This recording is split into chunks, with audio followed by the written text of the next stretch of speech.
Shri Markandey butterfly garden Montessori English medium school आपल्या मुलांच्या उज्ज्वल भविष्यासाठी प्ले ग्रुप ते 4थी पर्यंत सीबीएसई पॅटर्नच्या शिक्षणासाठी आजच प्रवेश घ्या. मोबाईल क्रमांक 8668 34 49 79.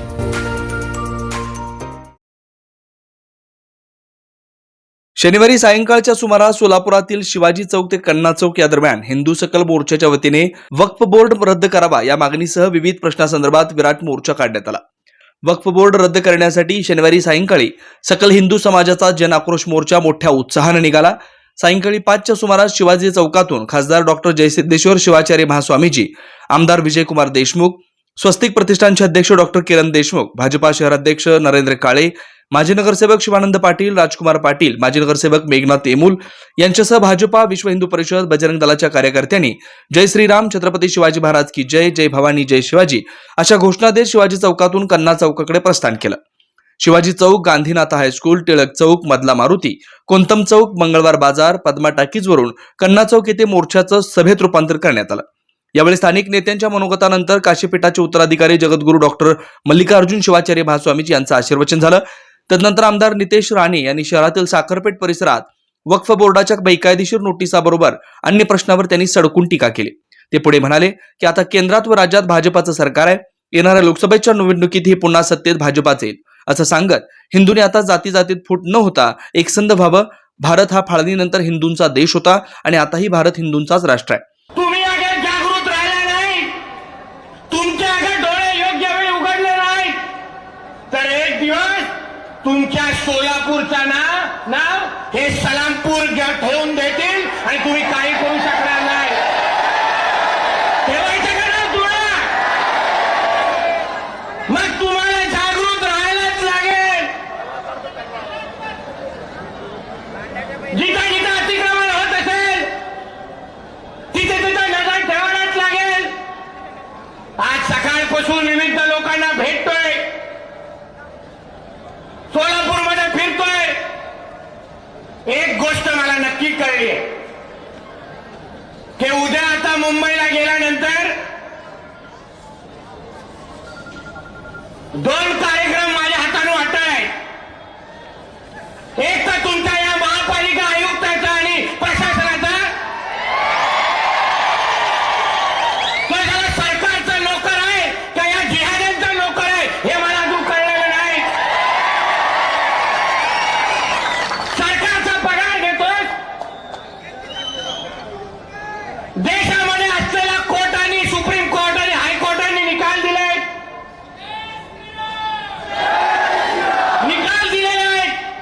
की ही आज असलेली मस्जिद अनधिकृत आहे, हे काढून टाका असे ऑर्डर आलेले आहेत.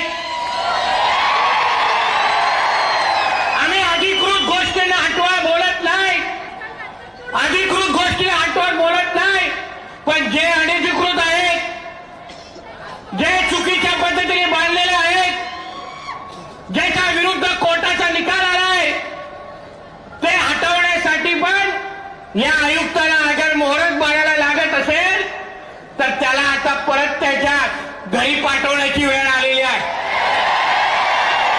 तुला कोण वाचवायला येणार नाही. ते आम्ही बसलोय सरकारमध्ये 2024 या वर्षामध्ये. तुम्ही अगर हिंदू म्हणून अगर जगलात नाही, उठलात नाही आणि पेटलात नाही तर हे लोक आपल्या उद्या धर्माला आव्हान देतील आणि बोलतील कि हमको ये देश को इस्लाम राष्ट्र बनाना है, यहाँ हिंदुओं की कोई जगह नहीं. तेलंगणाचे भाजपा आमदार राजासिंह ठाकूर यांनी आपल्या भाषणात त्यांनी तातडीने वक्फ बोर्ड रद्द करावा. महाराष्ट्रात तब्बल 9 लाख एकर जमीन वक्फ बोर्डाच्या ताब्यात आहे. ते शासनाने ताब्यात घेऊन त्या ठिकाणी शाळा, महाविद्यालय, हॉस्पिटल आणि ज्यांना घरं नाहीत त्यांना त्या जागेत प्रधानमंत्री आवास योजनेअंतर्गत घरकुल बांधून द्यावं. याशिवाय त्यांनी हिंदू धर्मातील छोटे छोटे समाजातील नागरिकांनी आता आम्ही हिंदू आहोत, नंतर आपला समाज आहोत असं जोपर्यंत सांगणार नाही तोपर्यंत आपल्यातील एकी वाढणार नाही. आमदार राजासिंह ठाकूर यांनी यासह विविध विषयावर जोरदार प्रहार केलाय.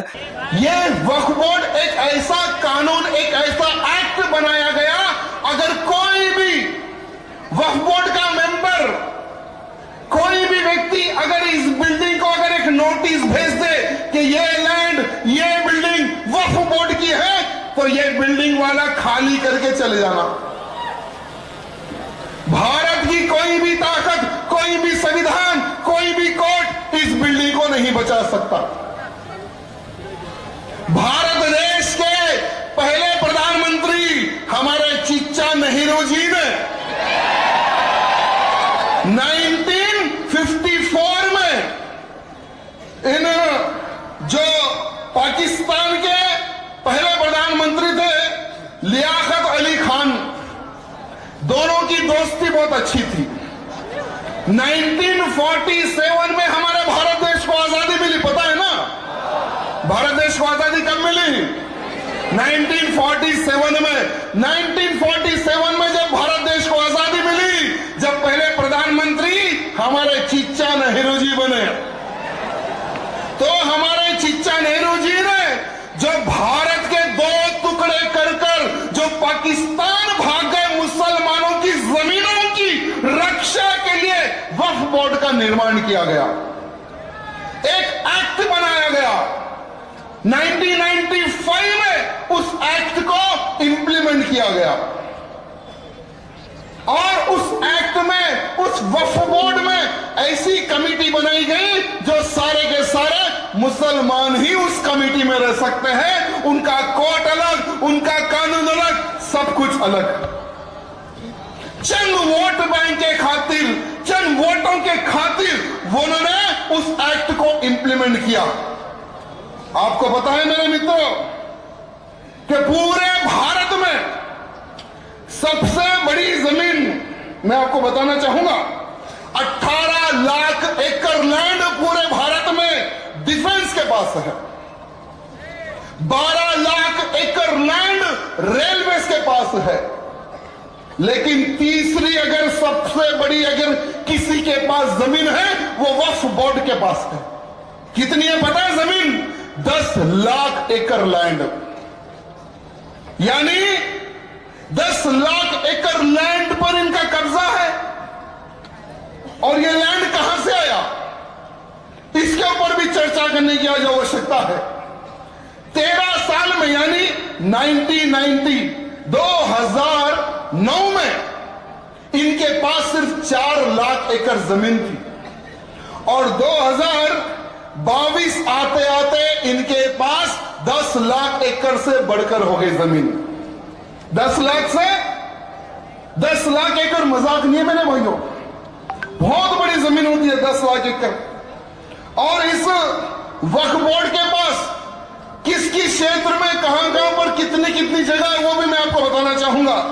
देश में वक्फ बोर्ड की खेती की जमीन 1,40,000 एकड़ पूरे देश में। देश में वक्फ बोर्ड की दरगाह, मजार, मकबरे की जमीन 33,000 एकड़। देश में वक्फ बोर्ड की जमीन, कब्रिस्तान की जमीन 1,50,000 एकड़ लैंड। देश में वक्फ बोर्ड का लैंड जो दुकानें होती है ना इनकी, 1,06,801 दुकानें इनकी हैं। कितनी है? कितनी है? आप सोचिए, देश में वक्फ बोर्ड के जितने जो घर है ना, इनके कंट्रोलिंग में घर होते 90,000 घर है। देश में वक्फ बोर्ड की ईदगाह जो होती है ना, दरगाह और का जो कुछ कपड़ा उपड़ा डाल लेके वहां बैठ जाते हैं,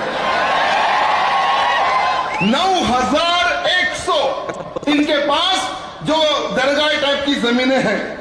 तमिलनाडु में एक मंदिर है मेरे भाइयों, प्राचीन मंदिर तमिलनाडु में, जो कि 1500 सालों से वहां पर हिंदू पूजा करता है, 1500 सालों से। और ये लोग उस जमीन के ऊपर दावा ठोक देते हैं कि ये जो मंदिर है ये वक्फ बोर्ड का लैंड है। मंदिर में पूजा बंद है, मंदिर में ताले गिर गए।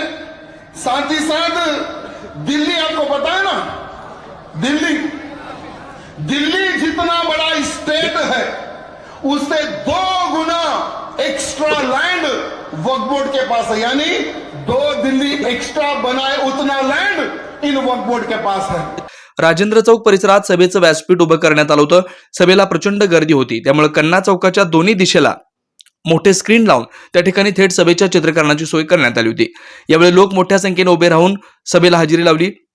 या सभेसाठी पोलीस आयुक्त डॉक्टर राजेंद्र माने यांच्या मार्गदर्शनाखाली 2 पोलीस उपायुक्त, 2 सहाय्यक पोलीस आयुक्त, 8 पोलीस निरीक्षक, 16 सहाय्यक पोलीस निरीक्षक, 124 अंमलदार, आरसीपी व क्यूआरटी तसेच वाहतूक शाखेचे पोलीस यांचा बंदोबस्त होता. किरकोळ प्रकार वगळता मोर्चा शांततेत पार पडला.